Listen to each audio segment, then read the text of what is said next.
Comment remplir une forme avec une couleur? Dans un premier temps, je prends un rectangle, je fais un rectangle. Donc nous avons vu que le rectangle a un contour noir, ça correspond en bas au contour noir et au carré blanc. Maintenant, j'aimerais garder le contour noir et faire en sorte qu'à l'intérieur, il y ait une couleur rouge. Dans ce cas-là, je clique sur mon rectangle, je clique sur le carré blanc ici, je prends une couleur rouge, je fais OK.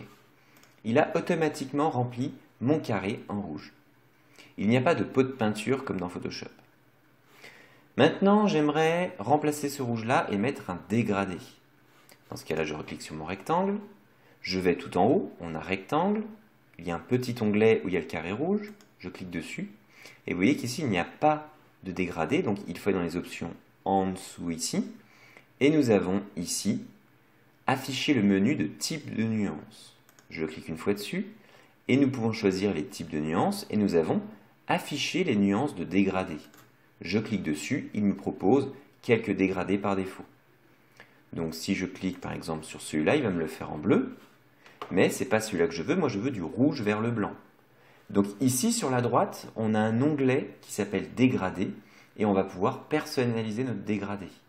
On a par défaut un dégradé de type linéaire, mais on va pouvoir choisir radial, c'est-à-dire qui est comme s'il partait comme un rond, alors que le linéaire, c'est comme s'il partait droit comme un horizontal ou vertical.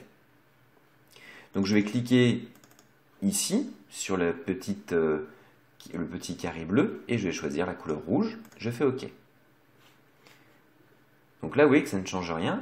Moi, ce que je veux, c'est changer le dégradé. Donc en fait, je reclique dessus, je prends le rouge, il ne change toujours rien. Donc ça ne va pas être ici, il faut vraiment vouloir agir directement sur le dégradé, c'est-à-dire sur cette partie-là. Donc je clique ici, et là je choisis rouge, tout simplement. Et là vous voyez qu'il m'a créé un dégradé.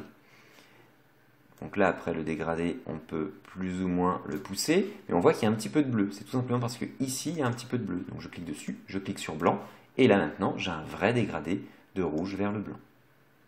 Donc on peut le modifier comme ceci, et le modifier comme ceci, radial, linéaire.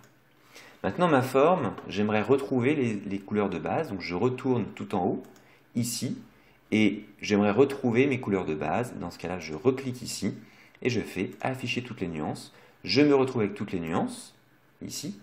Donc ça comporte toutes les nuances, les dégradés, mais on a aussi des effets de matière. Par exemple, on a affiché les nuances de motifs, on va pouvoir afficher des motifs. Je reviens sur toutes les nuances, j'ai toutes les nuances, et ces nuances-là, ce sont des nuances plates par défaut.